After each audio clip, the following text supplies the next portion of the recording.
नमस्कार, good morning दोस्तों।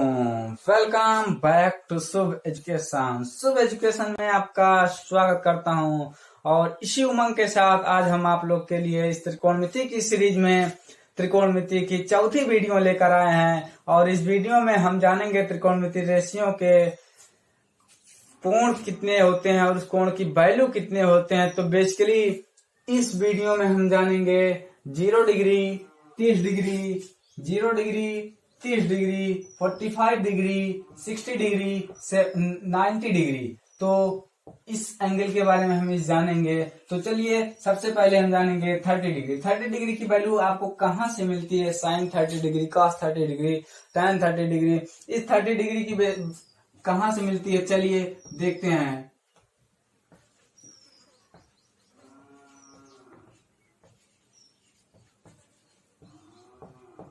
चलिए 30 डिग्री की वैल्यू हमको कहाँ से मिलती है? चलिए हम सबसे पहले एक समकोण त्रिभुज बनाते हैं। ये हमारा एक समकोण त्रिभुज है। इस समकोण त्रिभुज की ये भुजा हमारी 90 डिग्री है। चलिए ए बी सी, इसका नाम दे देंगे ए बी सी। अब देखिए ये जो भुजा हमारी ए बी है, इस भुजा के बराबर एक बिंदु डी तक हम इस रेखा को आगे तक बढ़ाएंगे, बिंदु डी तक, और फिर इसको हम इससे मिला देंगे। ये बिंदु हमारा डी है। इस डी तक हम इसको बढ़ाए हैं और आप देख सकते हैं हमने इस भुजा के बराबर बिंदु डी तक ये भुजा खींच दी है। अब इसमें हम देखेंगे क्या, ये त्रिभुज ए बी सी और ये त्रिभुज सी बी डी या डी बी सी कह सकते हैं। इस त्रिभुज में ये एंगल 90 डिग्री है, तो ये भी एंगल हमारा 90 डिग्री हो गया। ठीक है, और ये भुजा बराबर इस भुजा के है और ये भुजा दोनों में उभयनिष्ठ है, यानी side angle side, side angle side, side angle side, side angle side theorem से ये हमारा ये त्रिभुज और ये त्रिभुज दोनों कांग्रुएंस हो गए, यानी ये दोनों सर्वांगसम हो गए। तो हम लिख सकते हैं त्रिभुज ए बी सी कांग्रुएंस त्रिभुज डी बी सी। ये जब कांग्रुएंस हो गए तो आप देख सकते हैं इस त्रिभुज की ये भुजा इस त्रिभुज की इस भुजा के बराबर होगी, यानी ये त्रिभुज की ये भुजा इस त्रिभुज के इस भुजा के बराबर होगी। इस त्रिभुज का ये एंगल इस त्रिभुज के इस एंगल के बराबर होंगे और इस त्रिभुज की ये एंगल इस त्रिभुज के इस एंगल के बराबर होगी, यानी ये एंगल जो है इस एंगल के बराबर होगी। अब हमको 30 डिग्री की वैल्यू निकालनी है, तो हम ये एंगल 30 डिग्री लेंगे, यानी ये एंगल हमारा 30 डिग्री। तो ये भी एंगल हमारा कितना हो जाएगा? 30 डिग्री। तो इस दोनों त्रिभुज में हम देखेंगे ये एंगल हमारा जब ये 30 हुआ, ये 90 हुआ, तो ये हमारा 60 डिग्री हो जाएगा, क्योंकि किसी भी त्रिभुज के तीनों अंतःकोणों का योग 180 डिग्री होता है। तो ये 90 डिग्री, ये 30 डिग्री, तो दोनों मिलाकर 120 डिग्री हो गए। तो इसमें 60 डिग्री ऐड करेंगे तो हमारा 180 डिग्री होगा। तो इससे हमारा निष्कर्ष निकलता है ये एंगल जो होगा 60 डिग्री होगा, ये भी 60 डिग्री होगा। तो अब आप देख सकते हैं कि ये एंगल 60 डिग्री, ये एंगल 60 डिग्री, ठीक है। और ये भुजा हमारी ये भुजा बराबर इस भुजा के है, ठीक। और आप देख सकते हैं कि ये बराबर इसके है, तो यानी ये एक आप देखेंगे ये एक समबाहु त्रिभुज की तरह हो गया है, क्योंकि ये एंगल 60 डिग्री, ये एंगल 60 डिग्री और ये एंगल 60 डिग्री, क्योंकि ये 30 मिला के 60 डिग्री हो जाएंगे। तो ये एक हमारा समबाहु त्रिभुज हो गया। समबाहु त्रिभुज में आप जानते हैं तीनों भुजाएं बराबर होंगी, मतलब यानी ये भुजा बराबर इस भुजा के और ये भुजा बराबर इस भुजा के, यानी तीनों भुजाएं आपस में बराबर हो गई। तो हम कह सकते हैं कि AC बराबर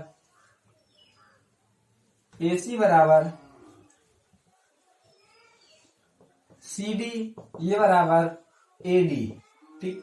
अब हम मान लेंगे ये भुजा 2A है, ये भुजा हमारी 2A है। तो चलिए ये भुजा हमारी 2A है, ये भी 2A हो गई और ये भी 2A हो गई। अब देखिए ये इसके बराबर, यानी ये हो गई और ये हमारी A हो गई। अब देखिए अगर इस त्रिभुज में देखेंगे, इस त्रिभुज, चलिए हम मिटा देते हैं। अब हमारा ये समकोण त्रिभुज है, इस समकोण त्रिभुज में हमारा बी एंगल 90 डिग्री है। तो हमने पाया था क्या, ये हमारी भुजा ए है और ये हमारी भुजा 2a थी, ये हमारी भुजा 2a थी। और जब ये भुजा हम निकालेंगे तो पाइथागोरस प्रमेय से आपको हमने बताया था कर्ण का वर्ग बराबर लंब का वर्ग प्लस आधार का वर्ग। तो आप यहां से ये भुजा निकाल सकते हैं। तो AC का वर्ग बराबर, यहां से आप निकालिए, AC का वर्ग बराबर, AC का वर्ग यानी AC का वर्ग बराबर BC का वर्ग प्लस AB का वर्ग। तो आप निकालेंगे BC, ये वैल्यू हमको निकालनी है तो AB इधर लाएंगे तो हमारी हो जाएगी BC स्क्वायर बराबर AC square minus AB square. तो AC हमारा 2 स्क्वायर माइनस AB स्क्वायर यानी A स्क्वायर। तो ये हो जाएगा 4A square minus A square बराबर 3A स्क्वायर। तो जब हम इसका अंडर रूट लेंगे तो BC बराबर हो जाएगा अंडर रूट 3A, यानी ये भुजा जो हमारी आ गई ये अंडर रूट 3A आ गई। तो ये भुजा हमारे अंडर रूट 3A आ गई। अब हम देखेंगे इसमें ये एंगल हमारे 30 डिग्री है और ये एंगल हमारे 60 डिग्री है। तो चलिए देखते हैं। अगर हम इसमें से साइन 30 डिग्री की वैल्यू निकालें तो आप जानते हैं साइन थीटा बराबर लंब बटे कर्ण। अब लंब की वैल्यू a है तो a अपान कर्ण की वैल्यू 2a है। तो ये कैंसिल हो जाएगा और ये वैल्यू हमारी 1/2 आ जाएगी। यहां से जब cos 30 डिग्री की वैल्यू निकालेंगे, cos 30 डिग्री की वैल्यू, तो ये हो जाएगा आधार बटे कर्ण। तो आधार हमारा √3a अपान कर्ण हमारा 2a, ये हमारा हो जाएगा √3/a। अब यहां से अगर हम tan 30 डिग्री की वैल्यू निकालें तो tan 30 बराबर लंब बटे आधार। तो लंब हमारा a अपान आधार √3a। तो a से a कैंसिल हो जाएगा 1/√3 ये वैल्यू। और अगर हम cot थीटा का वैल्यू निकालें, cot थीटा tan का इनवर्स होगा तो ये हो जाएगा √3। sec थीटा की वैल्यू निकालें, sec थीटा cos का इनवर्स हो जाएगा तो cos का इनवर्स हो जाएगा ये √2। तो ये हो जाएगा 2/√3। यहां से जब cosec थीटा की वैल्यू निकालेंगे तो cosec 30 अंश, cosec 30 डिग्री, cosec 30 डिग्री की जब वैल्यू निकाले यानी ये साइन का इनवर्स हो जाएगा। तो साइन का इनवर्स यानी 2। तो इस प्रकार हम देख सकते हैं कि साइन 30 अंश की वैल्यू 1/2, साइन cos 30 अंश की वैल्यू √3/2, tan 30 अंश की वैल्यू 1/√3, cot 30 डिग्री की वैल्यू √3, sec 30 अंश का मान 2/√3, cos 30 अंश का मान 2 हो गया। तो अब हम देखेंगे 45 डिग्री का। 45 डिग्री के लिए हम क्या करेंगे, 45 डिग्री के लिए हम करेंगे जैसे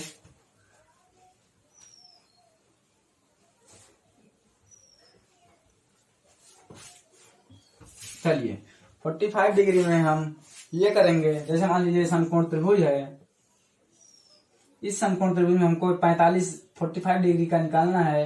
तो इस 45 डिग्री में ये हमारा 90 डिग्री हो गया। अब आप देख सकते हैं जब ये 45 डिग्री होगा तो ये भी 45 डिग्री हो जाएगा।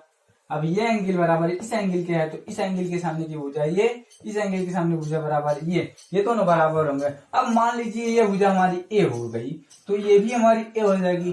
तो ये भुजा जब निकालेंगे तो ये भुजा हमारी हो जाएगी √a² प्लस a² बराबर √2a। ये हो जाएगा √2a। अब जब इसमें से हम साइन 45 की वैल्यू निकालेंगे, साइन 45 डिग्री की वैल्यू, तो लंब बट्टे कर्ण यानी a/√2a। तो a कैंसिल हो जाएगा तो ये हो जाएगा 1/√2। cos 45 का निकालेंगे, cos 45 अंश का निकालेंगे तो cos 45 अंश यानी आधार बट्टे कर्ण। तो ये हो जाएगा 1/√2। यहां से जब tan 45 अंश का मान निकालेंगे तो tan 45 ये अपान ए यानी a/a बराबर 1। tan के बाद आप जब cot की वैल्यू निकालोगे, cot 45 का वैल्यू, तो cot 45 की वैल्यू आप BC/AB हो जाएगा यानी a/a। sec 45 का निकालोगे, sec 45 डिग्री, sec 45 डिग्री की वैल्यू आप या तो यहां से कर दीजिए, ये cos का इनवर्स हो जाएगा तो ये हो जाएगा √2/1 बराबर √2। इसके बाद जब कोसेक का निकालोगे, कोसेक 45 डिग्री का निकालोगे तो ये साइन का इनवर्स हो जाएगा, साइन का इनवर्स हो जाएगा तो ये हो जाएगा √2।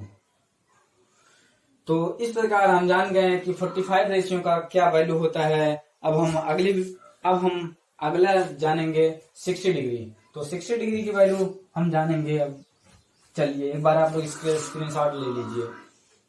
चलिए अब अगला हम जानेंगे 60 डिग्री का। 60 डिग्री के लिए हम क्या करेंगे, 60 डिग्री के लिए हम क्या करेंगे, ये एक मान लीजिए एक समकोण त्रिभुज है जिसका ये एंगल 90 डिग्री है, ये एंगल हमको निकालना है 60 डिग्री, तो ये एंगल हमारा 30 डिग्री हो जाएगा। अब इस समकोण त्रिभुज में ये एंगल हमारा एंगल 90 डिग्री है, ये हमारा 30 डिग्री, ये हमारा 60 डिग्री, यही एंगल हमको निकालना है 60 डिग्री के लिए। अब हम क्या करेंगे, जैसा कि आप लोग देखिए, अगर हम इस त्रिभुज के इस भुजा के, सॉरी थोड़ा और इधर खींचते हैं, ये एक समकोण त्रिभुज है। चलिए ये एक समकोण त्रिभुज है, इस समकोण त्रिभुज में ये कोण हमारा 90 डिग्री है, ये एंगल हमको निकालना 60 डिग्री, ये 90 डिग्री, तो ये 30 डिग्री हो जाएगा। अब हम इस भुजा के बराबर इस लाइन को बिंदु डी तक बढ़ाएंगे।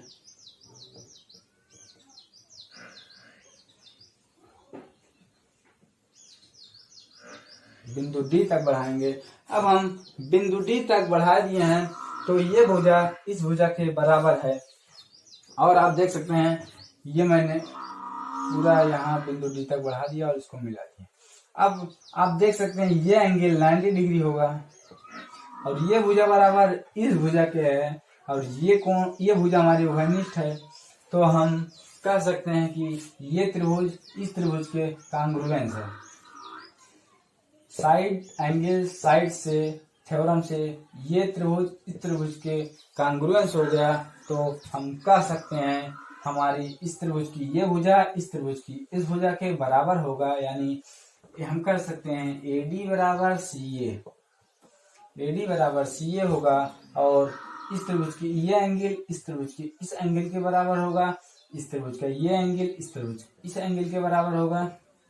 अब आप देख सकते हैं ये हमारा 60 डिग्री हो गया, ये हमारा 60 डिग्री, ये हमारा 60 डिग्री, ये एंगल बराबर इस एंगल के हो गया। तो हम कह सकते हैं ये जो त्रिभुज ACD है ये एक समबाहु त्रिभुज है, समबाहु त्रिभुज है। अब जब ये समबाहु त्रिभुज हो गया तो ये भुजा इसकी सारी भुजाएं बराबर होंगी, तो हम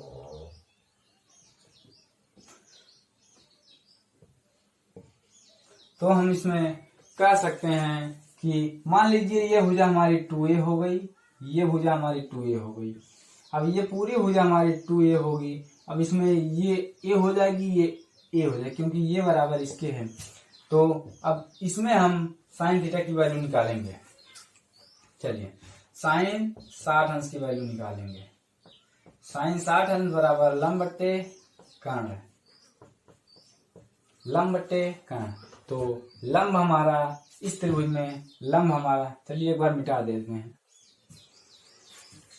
अगर हम सबसे पहले ये भुजा निकाल लें इसमें, क्योंकि हमको लंब यही है, तो लंब निकालने के लिए हम यहां से निकालेंगे कर्ण का वर्ग माइनस, चलिए यहां लिखते हैं कर्ण का वर्ग माइनस आधार का वर्ग बराबर लंब का वर्ग। अब कर्ण का वर्ग यानी 4A² माइनस A² बराबर लंब का वर्ग। तो लंब आप निकालेंगे यहां से, लंब बराबर 3A² अंडर रूट। तो लंब बराबर निकालेंगे, ये हो जाएगा √3A। ये हमारी लंब की वैल्यू आ गई, यानी ये वैल्यू √3A आ गई। चलिए अब हम निकालेंगे साइन 60 की वैल्यू। साइन 60 की वैल्यू, चलिए अब इसमें हम निकालेंगे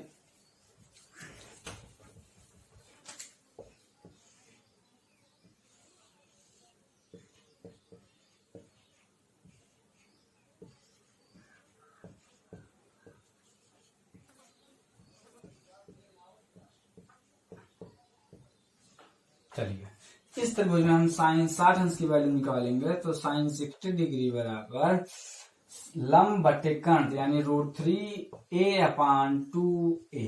तो ये कैंसिल हो जाएगा, ये हो जाएगा √3/2। फिर यहां से cos 60 अंश की वैल्यू निकालेंगे, तो आधार बटे कर्ण होता है हमारा cos थीटा, तो cos 60 अंश बराबर आधार यानी a/2a। तो a कैंसिल हो जाएगा, तो 1/2। इसके बाद आप tan 60 की वैल्यू निकालेंगे, तो tan 60 बराबर लंब बटे आधार, तो लंब हमारा ये हो गया √3a/a बराबर √3। tan 60 की वैल्यू √3। इसके बाद cot 60 डिग्री, tan का इनवर्स हो जाएगा यानी 3/1, तो ये बराबर हो जाएगा 1/√3। यानी आप अगर यहां से निकालेंगे आधार बट्टे लंब यानी a/√3a, तो a से a कैंसिल हो जाएगा 1/√3। sec 60 अंश की वैल्यू यहां से निकालेंगे, तो sec 60 अंश की वैल्यू कर्ण बट्टे आधार हो जाएगा यानी 2a/a, तो ये कैंसिल हो जाएगा बराबर 2।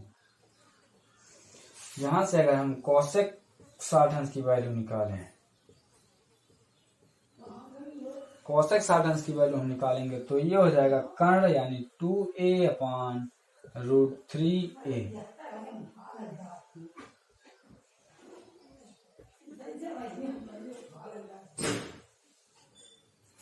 तो cosec 60 डिग्री बराबर 2/√3। यानी अब देख सकते हैं कि साइन 60 अंश बराबर √3/2 हमको मिला, cos 60 अंश की वैल्यू 1/2 मिला, tan 60 डिग्री की वैल्यू √3 मिली, और cot 60 डिग्री की वैल्यू 1/√3 मिली। cot के बाद जब आप यहाँ से sec 60 डिग्री की वैल्यू निकालें, तो sec 60 डिग्री की वैल्यू हमारी 2 मिली। इसके बाद जब cosec 60 डिग्री की वैल्यू हम निकालें, तो cosec 60 डिग्री की वैल्यू हमको मिला 2/√3। अब हम जानेंगे कि 0 डिग्री के बारे में, 0 डिग्री कहां से मिलता है। तो चलिए 0 डिग्री के बारे में देखते हैं। 0 डिग्री आप जानते हैं साइन 0 डिग्री की वैल्यू 0 होगी और cos 0 डिग्री की वैल्यू 1 होगी। जब हम tan 0 डिग्री की वैल्यू यहां से निकालेंगे, तो tan यानी साइन 0 बटे cos 0 यानी साइन 0 यानी 0/1 बराबर 0, 0/10। अगर अब यहां से cot की वैल्यू निकालें, तो cot थीटा बराबर cos theta upon cos 0/sin 0, तो cos 0 की वैल्यू 1/0। जब 1/0 को बाहर देंगे, तो ये कैन नॉट डिटरमाइन होगा, कैन नॉट डिटरमाइन यानी ज्यादा नहीं, बहुत ज्यादा वैल्यू आ जाएगी इसकी, इसलिए हम लिख सकते हैं कैन नॉट डिटरमाइन। इसके बाद जब हम sec 0 डिग्री की वैल्यू निकालेंगे, तो sec 0 डिग्री यानी यानी cos का इनवर्स हो जाएगा, तो ये हो जाएगा 1/1 बराबर 1 हो जाएगा। cos 0 का वैल्यू 1, ये हो जाएगा sec 0। इसके बाद जब cosec 0 का वैल्यू निकालेंगे, cosec 0 यानी 1/0। अब 1/0 यानी कैन नॉट डिटरमाइंड। इसके बाद cosec 0, अगर हम यहाँ 90 डिग्री की वैल्यू निकालें, चलिए 90 डिग्री की वैल्यू निकालते हैं। ये हमारा 0 डिग्री वैल्यू मिला, साइन 0 का 0, cos 0 का 1, tan 0 का 0, cot 0 का कैन नॉट डिटरमाइन, sec 0 का 1, cosec 0 का कैन नॉट डिटरमाइन। अब हम जानेंगे साइन cos tan का 90 डिग्री वैल्यू। तो साइन 90 डिग्री की वैल्यू 1 हो जाएगी और cos 90 डिग्री की वैल्यू हमारी हो जाएगी, इसमें cos 90 डिग्री हमारा, इसमें अगर हम निकालेंगे तो ये हमारा 0 हो जाएगा, cos 90 डिग्री हमारा 0 हो जाएगा। इसके बाद tan 90 डिग्री बराबर, इसमें जब साइन थीटा बटे cos थीटा करेंगे 1/0, यानी ये वैल्यू हमारी कैन नॉट डिटरमाइन हो जाएगी। इसके बाद जब हम cot 90 डिग्री की वैल्यू निकालेंगे, cot 90 डिग्री की वैल्यू निकालेंगे, तो हमारी, चलिए अब हम cot 90 डिग्री की वैल्यू निकालते हैं। cot 90 डिग्री यानी कॉस अपॉन साइन यानी 0/1। तो 0/1 की वैल्यू ये हो जाएगी 0। कॉट के बाद हम सेक 90 डिग्री की वैल्यू निकालेंगे। सेक 90 डिग्री इसका इनवर्स हो जाएगा कॉस का, तो ये हो जाएगा 1/0 यानी इन्फिनिटी, यानी कैन नॉट डिटरमाइन। इसके बाद अगर हम कॉसेक 90 डिग्री की वैल्यू निकालें तो कॉसेक 90 डिग्री यानी साइन का इनवर्स हो जाएगा, तो यानी 1/1 बराबर 1। तो कॉसेक 90 डिग्री की वैल्यू 1 आ गई। कॉसेक 90 डिग्री की वैल्यू 1 आ गई। तो इस प्रकार हमको मिला साइन 90 डिग्री की वैल्यू 1, कॉस 90 डिग्री की वैल्यू 1, साइन 90 डिग्री की वैल्यू 1, कॉस 90 डिग्री की वैल्यू 0, tan 90 डिग्री की वैल्यू कैन नॉट डिटरमाइन, और cot 90 डिग्री की वैल्यू 0, sec 90 डिग्री की वैल्यू कैन नॉट डिटरमाइन, और cosec 90 डिग्री की वैल्यू 1। तो इस प्रकार हमने जान लिया कि साइन 0, साइन 30, साइन 45 और साइन 60 और साइन 90 डिग्री की वैल्यू हमने ज्ञात कर लिया। अब हम टोटल देखेंगे कि, तो चलिए हम आपको दिखाते हैं कि हमने कितना कितना वैल्यू क्या क्या बताया। तो साइन 0 अंश की value 0 degree, sine 0 degree, sine 30 की वैल्यू 1/2 और साइन 45 डिग्री की वैल्यू 1/√2 और साइन 60 डिग्री की वैल्यू √3/2, साइन 90 डिग्री की वैल्यू 1, कॉस 0 अंश की वैल्यू 1, कॉस 30 डिग्री की वैल्यू √3/2 और कॉस 45 डिग्री की वैल्यू 1/√2 और कॉस 60 डिग्री की वैल्यू 1/2 और cos 90 डिग्री की वैल्यू 0। अब tan 0 की वैल्यू 0 हो जाएगी, tan 30 की वैल्यू 1/√3 और tan 40 की वैल्यू 1, tan 60 की वैल्यू √3 और tan 90 डिग्री वैल्यू आप निकालेंगे। तो हमने बताया था अगर आप इसमें 0 का भाग देंगे तो आपको इन्फिनिटी यानी कैन नॉट डिटरमाइन की वैल्यू मिलेगी। तो cot 0 की वैल्यू इन्फिनिटी हो जाएगी, कैन नॉट डिटरमाइन, और cot 30 degree value √3, cot 45 degree value 1, cot 60 degree value 1/√3 और cot 90 डिग्री वैल्यू 0 होती है। अब आप sec 0 की वैल्यू निकालेंगे यानी 1/0 की वैल्यू यहां से आप निकालेंगे 1/0 की वैल्यू हो जाएगा कैन नॉट डिटरमाइंड। फिर इसके बाद आप निकालेंगे इसकी वैल्यू यानी sec 30 डिग्री यानी cos sec 30 डिग्री यानी ये हो जाएगा cos का इनवर्स, हमने आपको बताया था sec 30 ये √2/3 और ये cos का इनवर्स यानी ये हो जाएगा 2, ये 0 का इनवर्स होगा तो ये हो जाएगा infinity can not determine, sorry यहाँ पर 1 हो जाएगी इसकी वैल्यू। फिर cosec 0 अंश की वैल्यू निकालेंगे, cosec 0 अंश की वैल्यू कैन नॉट डिटरमाइन यानी C and D। उसके बाद cosec 30 अंश की वैल्यू निकालेंगे तो 2, cos 45 अंश की वैल्यू √2, cos 60 डिग्री की वैल्यू 2/√3 और cosec 90 डिग्री की वैल्यू 1। तो इस प्रकार हमने इस वीडियो में त्रिकोणमिति के सारे एंगल के बारे में जान लिया। ये एंगल कहाँ से हमको मिला, हमने सारा डेरिवेट भी कर दिया। तो चलिए इसी उमंग के साथ ये वीडियो यहीं पर समाप्त किया जाता है और हम इसके नेक्स्ट वीडियो लेकर आएंगे। इस एंगल पर डिपेंड बेस्ड कितने इंपॉर्टेंट सवाल आजकल परीक्षाओं में पूछे जा रहे हैं। तो चलिए इसी उमंग के साथ ये वीडियो समाप्त किया जाता है।